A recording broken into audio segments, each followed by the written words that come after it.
has the pancreas. You know that's pancreas how? The islets. Right, the islets.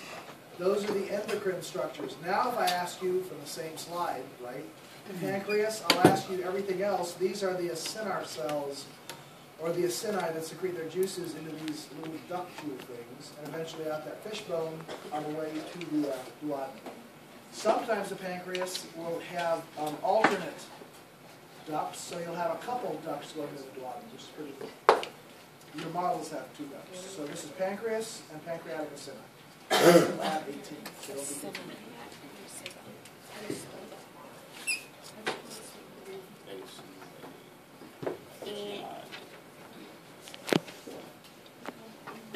don't confuse that with this. See, it looks similar if you're not comfortable. This is the pancreas. Those are, no, that's the parotid salivary gland. It looks like the pancreas, but there are no ducts. And when you look at it, you have no classic ducts coming from things like the pancreas that are acinar cells. Instead, you have ductal structures over here. See the cuboid epithelial cells? And all of these are these huge ducts that will secrete into the mouth. So, although both structures have ductal features, the parotid salivary gland has no islets, no endocrine structures. Instead, the parotid salivary gland has these cells that are serous cells. You okay with that? So you need to look today, please, at your parotid salivary gland slide. Once you put it on, you got it. And then compare it to the pancreas. So parotid salivary gland, serous cells. I won't ask you these tiny little cuboidal ducts. Back out of that for a minute. Show you. We don't have this. Your textbook has a picture of it. Those cells, this is an old test question. Those look like adipocytes. They're actually the mucus-secreting cells in the sublingual salivary gland. So if you see this kind of structure, I'm not going to be asking any adipocyte questions on lab exam 3. Those are the mucus-secreting cells in the sublingual salivary gland. Okay? Another one.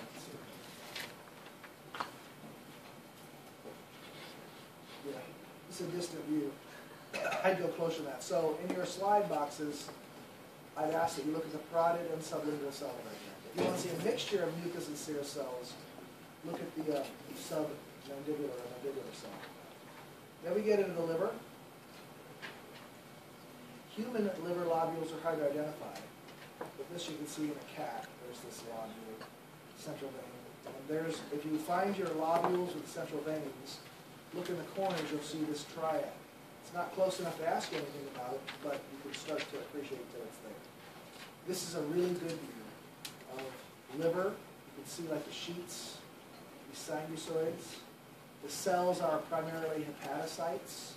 There are also Kupffer cells that are macrophages. I don't think that's one. I would ask you liver, hepatocytes, and central vein. The central vein is in the middle of each hepatic line. And you can see them microscopically.